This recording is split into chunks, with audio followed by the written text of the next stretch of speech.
With ReZero, Danmachi, Blue Lock, Bleach, Toilet Bound Hanako, Natsume's Book of Friends, MF Ghost, Shangri-La Frontier, SAO Alternative, Love Live Superstar, and more coming back, Fall 2024's anime lineup would have been absolutely cracked even without a single good new show. And it doesn't have a single good new show, it has a whole buttload. So I had my work cut out for me in my tireless quest to watch every new thing so you don't have to, even before catching COVID at TGS. Still, I fought through the pain and the headache and the fever and a whole other buttload of not very good anime to make sure I can tell you about every new banger and hidden gem that's out right now. Just like I do every season. And all I ask in return is, if I help you find a new potential fave today, please say thanks by hitting the like button before you go watch it to ensure that YouTube keeps recommending my recommendations to you and others in need. Unfortunately, while we used to get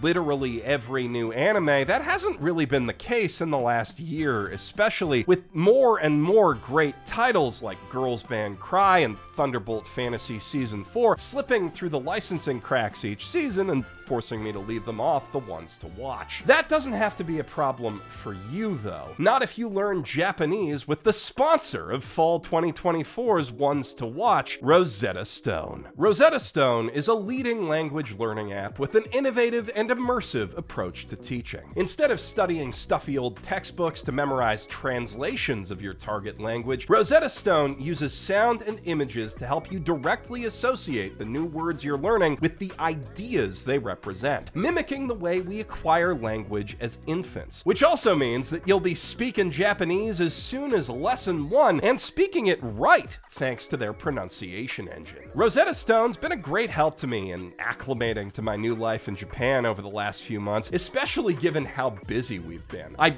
love how the quick, bite-sized lessons let me get in practice basically whenever I have time. And now, while I'm watching anime, even though I'm still using subtitles, I find myself picking up more and more on what the characters are actually saying and the nuance of how they're saying it, which feels really cool. If you want to feel that for yourself, just click my link in the doobly-doo and you can get over 60% off a lifetime plan of Rosetta Stone, which will give you access to not just Japanese, but all 25 of their immersive lesson plans. So you can teach your future self to watch unsubbed K-dramas or telenovelas or, I don't know, travel places and talk to people. Whatever your language goals may be, Rosetta Stone can set you down the path to them today. We are deep in the heart of spooky season, but somehow the most prominent emotion in the air right now isn't fear, it's love. Our main list and bargain bin are absolutely packed with heartwarming rom-coms, even more so than they were this summer, but at least we can start out on a seasonally appropriate note with a horror story about scary space aliens and vengeful spirits fueled by ancient, undying grudges that's actually another rom-com. I was pulling your leg just now. That rom-com is called Dandadan, and to be honest, it's probably anime of the year. Momo Ayase is an adorkable gyaru who's never had much luck with boys, in part because they tend to think her spirit medium grandma is weird and icky, and in part because of her very specific tastes. Her dream man is Ken Takakura, a hard-boiled international movie star who was a real dreamboat in 1950. And sadly, the first boy she finds who looks kinda like him and also wants to date her turns out to be a royal douche, just like her friends warned her he was. To blow off steam after the big breakup, she decides to stick up for this friendless dork who's being bullied in another class, but then,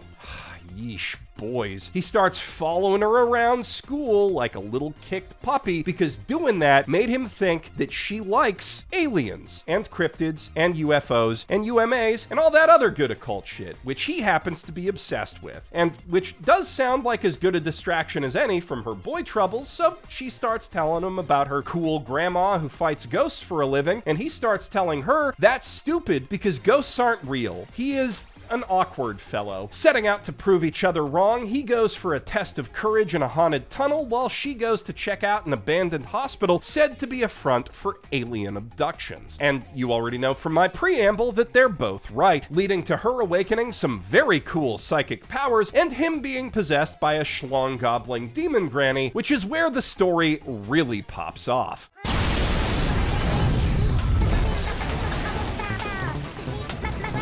And then it keeps popping off to newer and cooler heights with each subsequent arc for going on 168 chapters now, constantly turning what any other shonen series would treat as monsters of the week or throwaway gags into serious, important plot points and characters, which it then builds off of in crazy, unexpected directions that never cease to surprise or delight, creating, in the process, the most kick-ass and least generic battle shonen story to debut through Jump since probably Hunter x Hunter, and also the best rom-com they have ever printed, period. And that's not even the best part. They took all that and gave it to Science Saru, whose experimental, digitally enhanced animation style is absolutely perfect for the material. Not to mention, weird sci-fi nonsense and supernatural action are the studio founders' bread and butter, and they have an in with Kensuke Ushio, one of the greatest living anime composers, and they were able to get Creepy Nuts and Zuto Mayo for the OP and ED. So when I say this anime is literally perfect, that it's firing on all creative cylinders, I mean all cylinders. Even the dub is inspired. They got Rita Repulsa to play the schlong gobbling demon granny. I'll let you suckle my teats, boy, if you let me gobble your dung. Now, you might have noticed, even with how much I was gobbling Dandadan's schlong just now, I only said it's probably anime of the year, and that's because it's facing some mighty fierce competition. The greatest isekai of all time, for starters, but also from another new Shonen Jump series, Blue Box, which happens to be the best romantic drama they've ever printed. With an adaptation helmed by the director of Blue Jacket Lupin, music by Witch from Mercury's composer, and theme songs from Official Hige Dandism and Eve.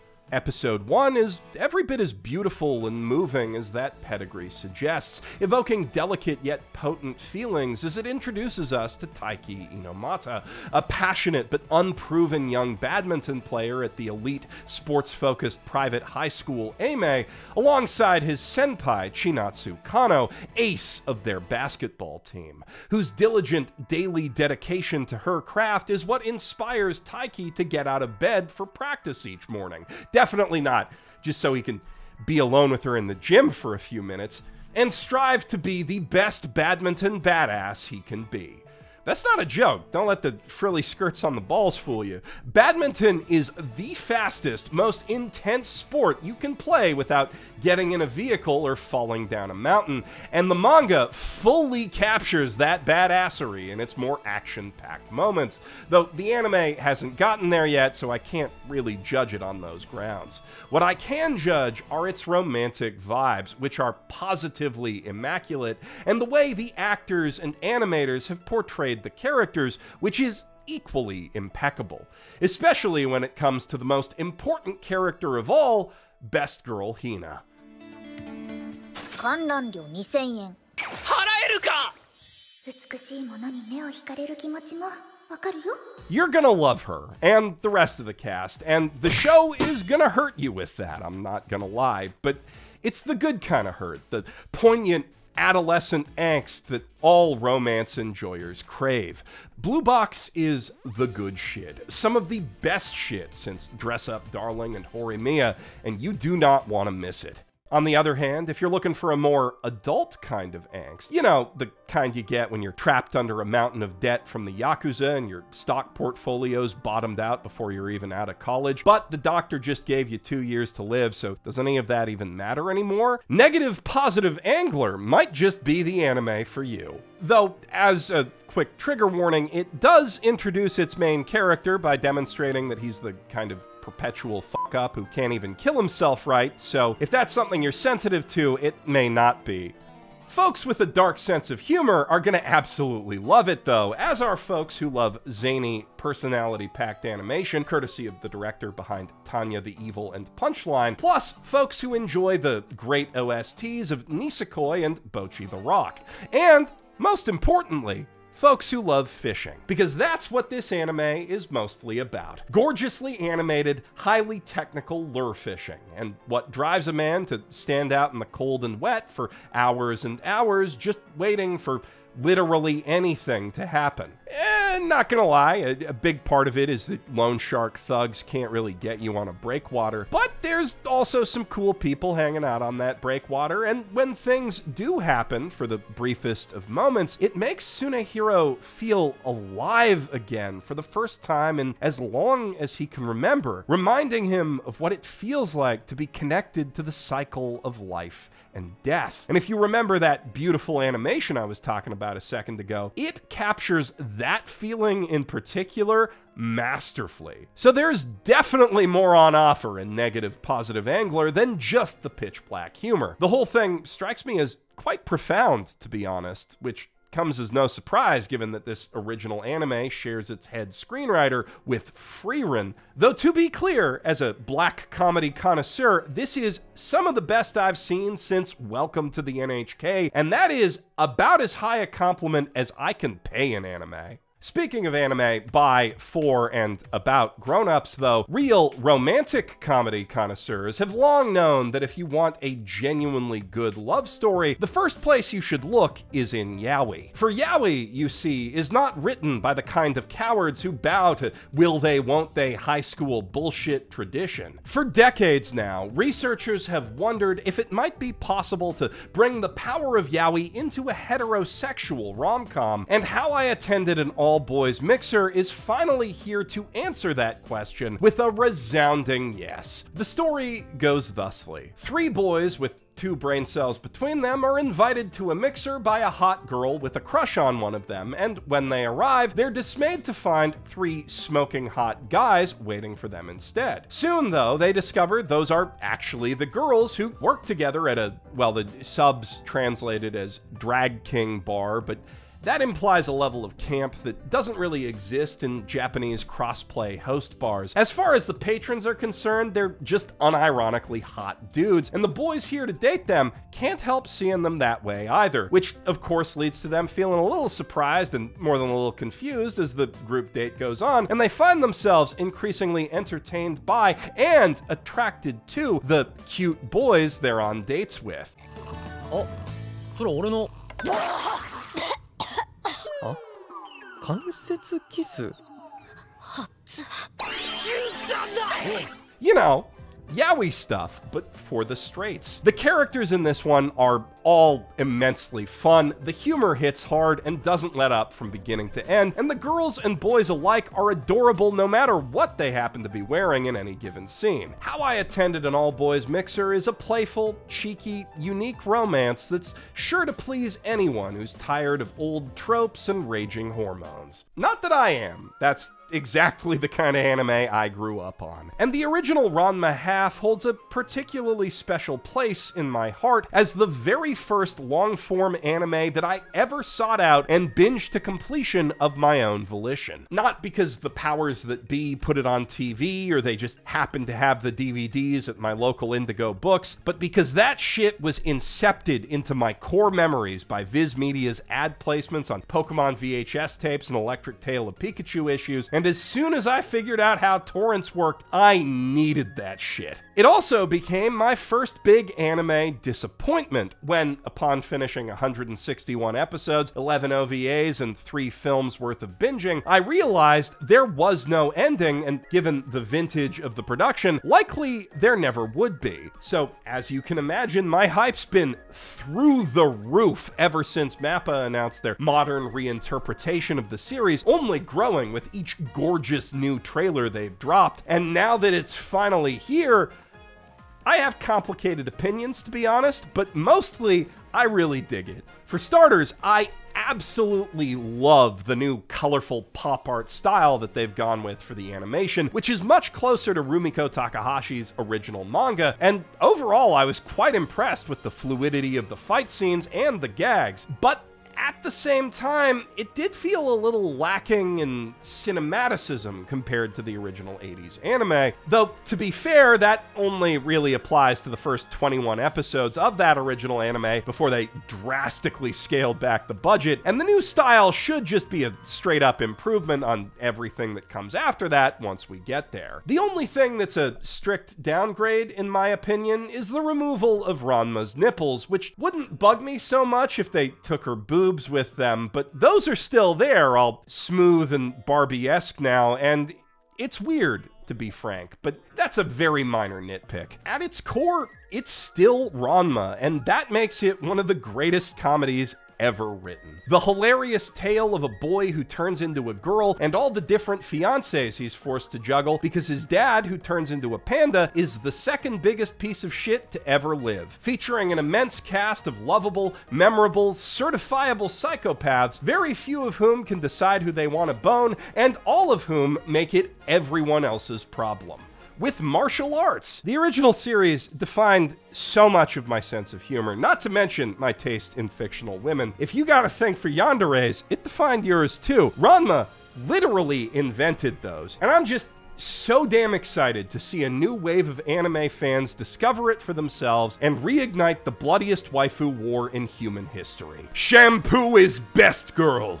Death to the unbelievers! On that note, while most anime tend to be based around simple interpersonal conflicts, ideological ones can be just as, if not more, compelling story fodder. Orb on the Movements of the Earth is not the story of any one man, but of an idea. A fundamental truth of the universe suppressed by the Religion C Church, which reasserts itself time and again throughout the decades in Country P by way of bright and inquisitive minds that refuse to turn away from the elegant mathematical beauty of our universe once they see it, no matter how many of them the Inquisition burns at the stake for it. Specifically, it's the idea the Earth revolves around the sun. As you might have guessed from its non-committal naming convention for nations and religions, Orb is not based on the true story of heretical heliocentrists like Galileo, who was censored and persecuted, but notably not incinerated by the inquisitors of his day. To be blunt, if you're looking to replace your history text with an anime, you should look elsewhere. Rather, Orb dramatizes the popular myths surrounding the Inquisition and its enforcement of geocentric dogma in the Dark Ages to spin a fascinating philosophical yarn about the irrational obsession with truth over self-preservation that so often overtakes brilliant, rational minds, as well as the depraved ends that those who consider themselves righteous will go to in order to protect their worldview and the comforts and power that it brings them from those who dare to question it. There's a reason these tales have taken such a deep root in the popular consciousness in spite of the less violent reality being so readily available.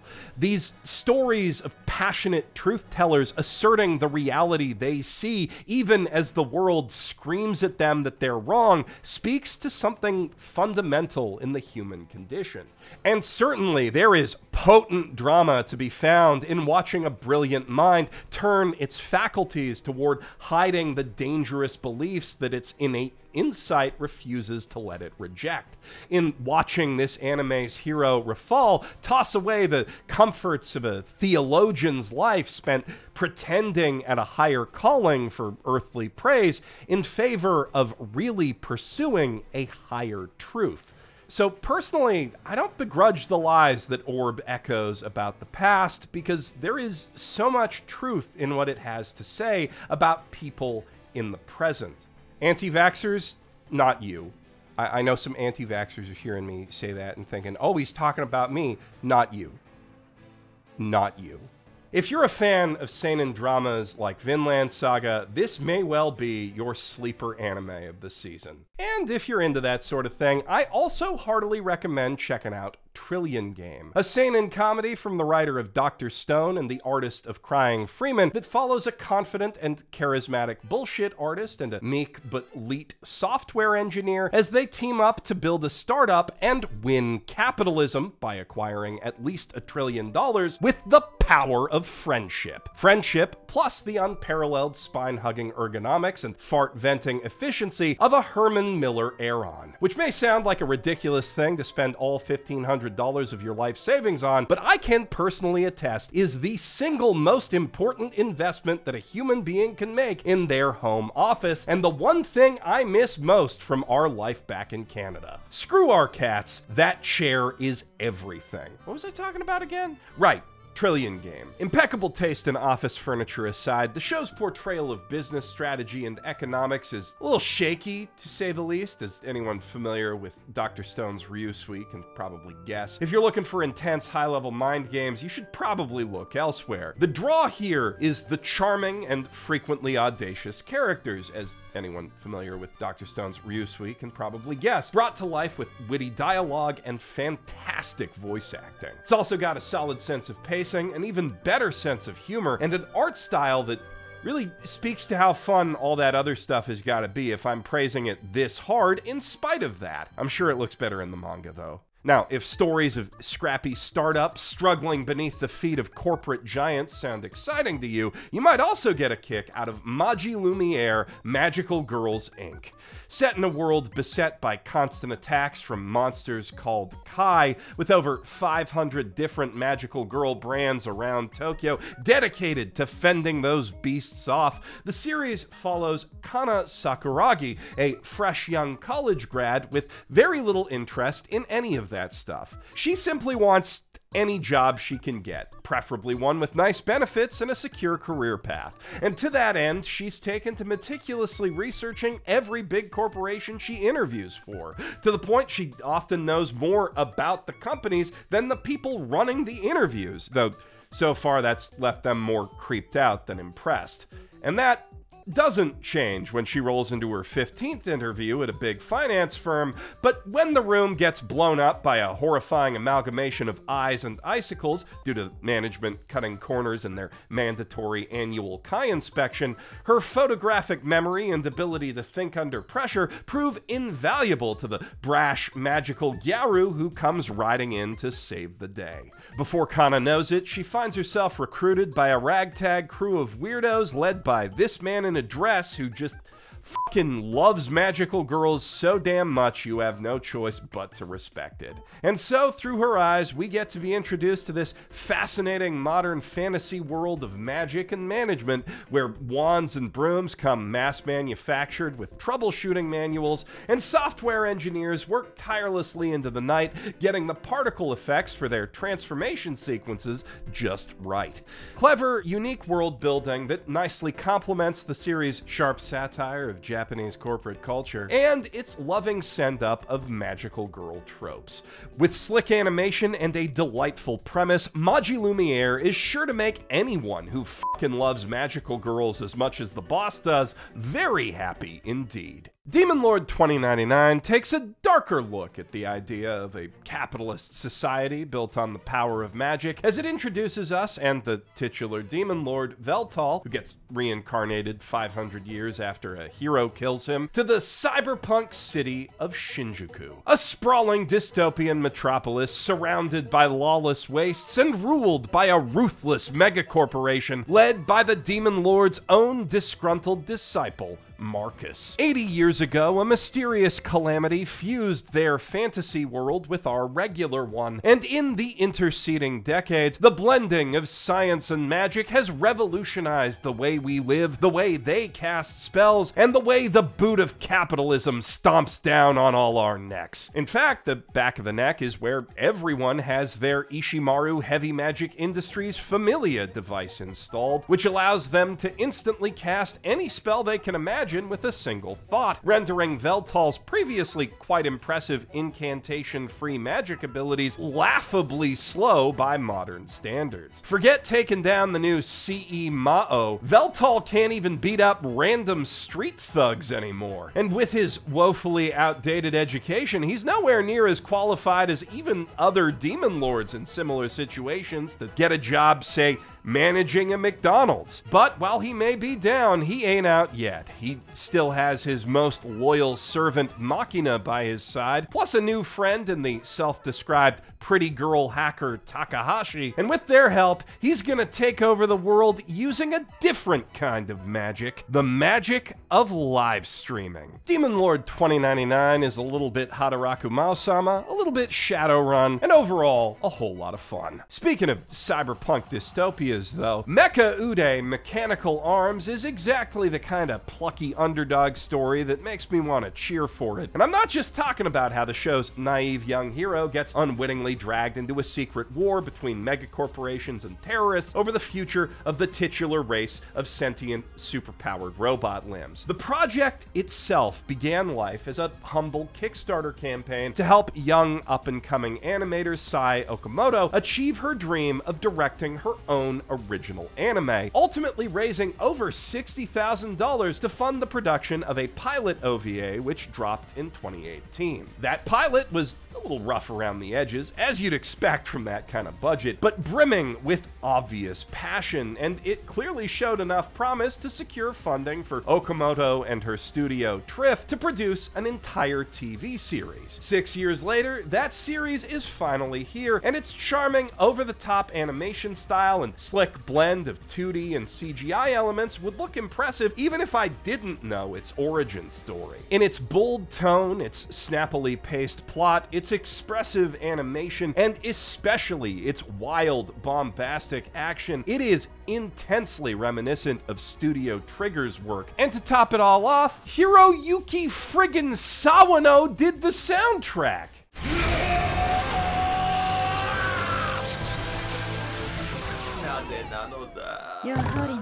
The story's your basic shonen fare in many respects. A meek, helpful kid slowly awakening his inner badass after a chance encounter with the aforementioned super fighting robot arm causes him to butt heads with various colorful characters, including a malevolent rival who hates friendship, and a cute redhead who seemingly wants to be friends, but her latent psychopathy kind of gets in the way of that. But it plays those old tunes with the same passionate energy as the all-time classics, filling that Gurren Lagann-shaped void in my heart in a way that few things but authentic Trigger-produced anime can. With Dan Da Dan being almost literally perfect, Blue Box tugging at my heartstrings with every second, Orb being profoundly thought-provoking, and ReZero being more ReZero, I can't exactly say that Mecha Ude is the best or even my favorite show of the season, but it is the one that I'm personally pulling for the hardest because I strongly believe the industry needs more original passion projects like it. If you believe the same, or you just want to have a fun time watching some cool-ass fights, you can check it out on Crunchyroll. With that, we've reached the end of the main list, but before we dive into the bargain bin, I want to take a quick sec to talk about two very cool new anime that I wouldn't typically touch on at all because they're spin-offs of established franchises, and generally I think if you've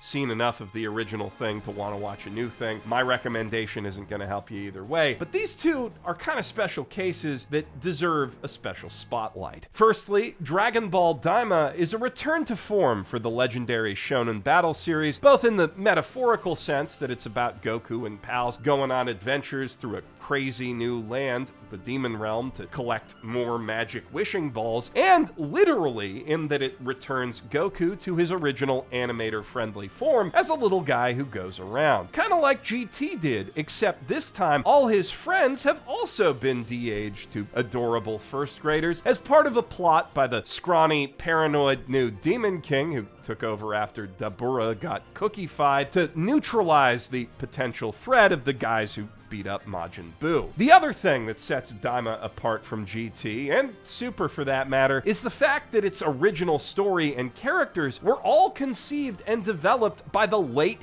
great Akira Toriyama himself, which makes this one of the last projects he ever worked on before his untimely death earlier this year, and quite possibly the last thing he ever finished. And so far, it's a hell of a swan song with a great sense of humor and really impressive animation. So, while I'm generally of the opinion that Dragon Ball still doesn't need any more sequels, for Daima, I'm happy to make an exception. And also, I think it's pretty neat that it's running alongside Ranma, which was one of the other things that kind of kickstarted the whole shonen battle craze to begin with. Just kind of a cool thing that's happening. Speaking of new takes on classic anime, though, Gundam Requiem for Vengeance is a promising new project set in the Universal Century timeline, which takes us back to the one-year war for a look at the generally underexplored European front from the perspective of the Zeon invaders, who were the bad guys in the original anime, if everything I just said sounded like gobbledygook to you. Now, putting us in Zeon's shoes isn't really new for the franchise, which has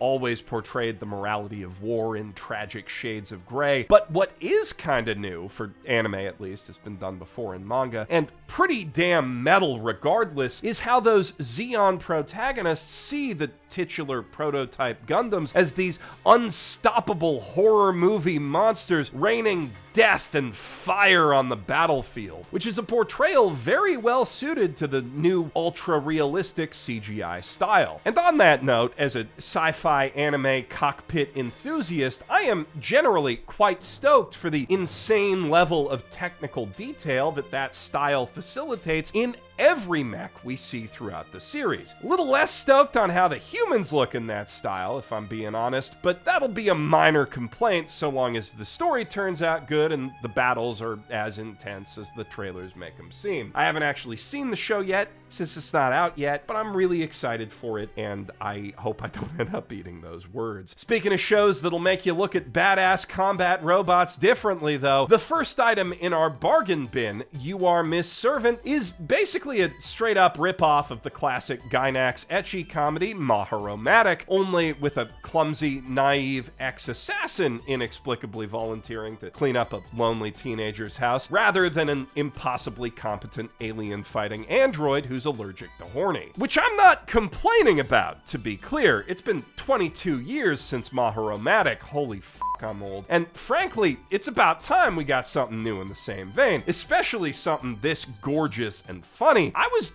just a little shocked by how few of the Zoomers I've seen talking about Miss Servant online have even heard of the show that so clearly inspired it. So if you've never seen Maharomatic, consider that a very enthusiastic bonus recommendation. It's one of the last shows ever made with cell animation and one of the only ones made in widescreen, and it is still one of the most gorgeous things you'll ever see on TV. If you have seen it though, good news! You'll find more of that classic early 2000s style ecchi nonsense alive and well in Tying the Knot with an Amagami Sister. A harem thing about a Reddit atheist who moves into a shrine to study for college, only to end up getting in heated religious arguments with the pious tsundere shrine maiden, while her ditzy older sister's all like, "Oh, why can't you get along? Oh no, I fell on you titty first." And her dirty-minded younger sister's all like, "You're such a pervert, aren't you? Oh no, I fell on you titty first." And then the head priest, who's also their grandpa's all like, "I've decided that you're engaged to one of them now. Your choice which one." So yeah, it's one of those. Pretty decent one of those, with some very nice animation for the parts without titties even, but not quite nice enough to shake the feeling you've seen it all before. Now, 365 Days to the Wedding is a love story I guarantee you haven't seen before, about two single, socially awkward travel agency workers who must pretend they're getting hitched after their boss announces that one unlucky, unmarried employee is gonna win a mandatory promotion to manage their new branch in Alaska next year. It's an unlikely match. Her favorite thing is quiet time with a nice map, while he mostly enjoys the company of his cat, and they plan to break it off before things go too far. But when their co-workers get super excited about the whole thing, prompted by their boss who's super suspicious, they start having to fake it so hard they might actually make it in the end. If you're looking for more quirky comedies, Acro Trip follows a hardcore otaku fangirl of a very low-rent small-town magical girl who ends up being recruited by the small town's low-rent evil organization when the leader realizes he's kind of a dumbass and she's way better at evil plans than him. Which she ultimately decides to go along with, in part because it means she gets magic powers, but mostly because the town has become increasingly unimpressed with all the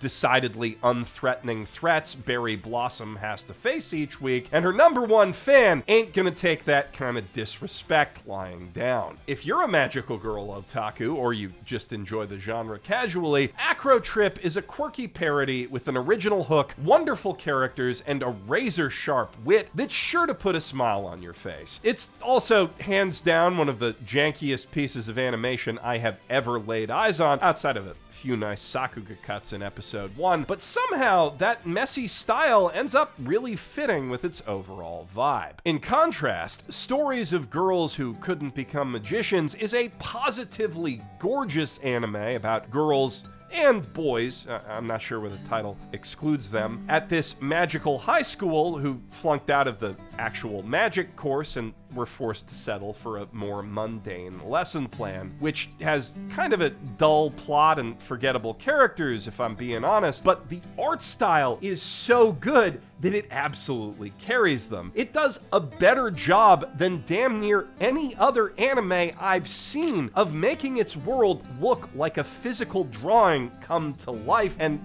that alone is worth watching at least the first episode. Though with that world being a paper-thin mashup of Little Witch Academia and Witch Hat Atelier, the art style does only go so far. On the flip side, I found myself pleasantly surprised by the depth of world building in Goodbye Dragon Life, which is one of them things about a really powerful magic guy who gets reincarnated as a regular guy and then pretends he's not overpowered while he goes on adventures and stuff. In this case, the guy being a lonely dragon who was betrayed and murdered by humans thousands of years ago. An above-average amount of thought clearly went into the genealogy of monsters and the magic ecosystems that make up this world, not quite on a dungeon meshy level, but still very impressive, and the characters are quite likable and distinctive to boot, though it is a little bit hard to get over the main character being named Dolan. For a different take on fantasy anime cliches, you could also try Let This Grieving Soul Retire, the tale of an ordinary adventurer with no special powers who's actually ordinary this time. Cry doesn't have any secret overpowered ability that everyone overestimates. His childhood friends are insanely overpowered, but they all drastically overestimate him. And the more he says, "Guys, I almost died back there, I really don't think I'm cut out for this," the more convinced they become that his remarkable humility makes him the only man who could ever lead their party and also all the other elite parties under their top-level clan. So until the day that someone finally lets him quit, he's forced to use every dirty trick in the book and a whole mess of top-level magic relics that he bought with his share of the party's money that he doesn't really deserve, just to stay alive. All while the adventurers around him assume his every f***up and lazy cop-out is part of some grand master plan that he absolutely does not have. If you're looking for a less action-packed sort of fantasy that still features some solid world building, I also recommend Nina the Starry Bride, a story about a feisty orphan girl with beautiful blue eyes who suddenly finds herself living in a palace when the blue-eyed priestess of their desert kingdom dies in an untimely carriage accident, and the crafty second prince seeks out a substitute to save the political marriage that she was bound to, only for a new political crisis to rear its head out of nowhere when he and Nina start developing unexpected feelings for each other. Speaking of relationships with potentially disastrous consequences, Yakuza Fiancé is a seinen romance series for all the folks out there who feel like anime romance isn't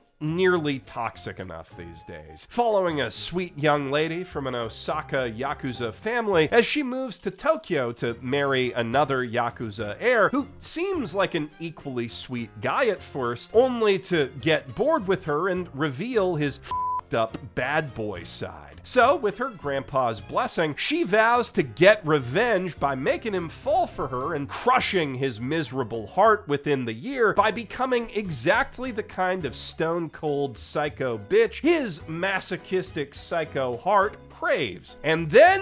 好きだ俺の人生めちゃくちゃにしてっていうか惚れたし正直立った。 Suffice to say, I will have more to say about this one in the hottest trash. On the surface, Kinoko Inu Mushroom Dog looks like your typical goofy cartoon mascot thing designed to move a whole load of merch, and make no mistake, when the giant Kinoko Inu plush comes out, I am gonna buy at least 12 of them, but the show itself has a little more to it than that, dramatically speaking, with the titular mushroom dog only appearing after the regular dog that the protagonist had since his parents tragically passed away when he was young dies of cancer. So while the show more than meets its quota of charmingly goofy little guy animations that'll make you smile from ear to ear, it'll also kick the absolute shit out of your heart while it's at it. And as people who love us some adorable ass mascots and sad ass anime, Yazzie and I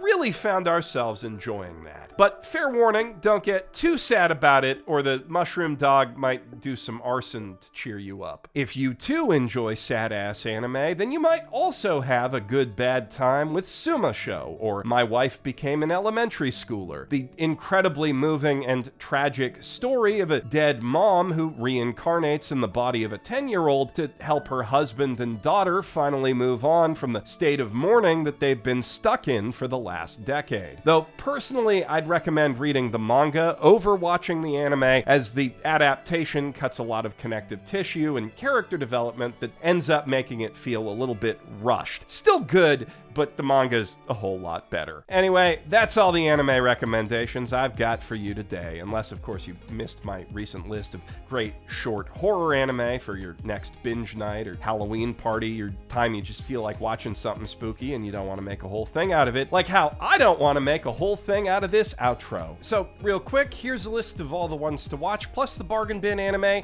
and where you can watch them. Just remember, before you go watch them, to leave a like as thanks for the recommendation. I'm Jeff Thu, professional guy who's still got some COVID brain fog, milking that shit for at least one more easy sign out.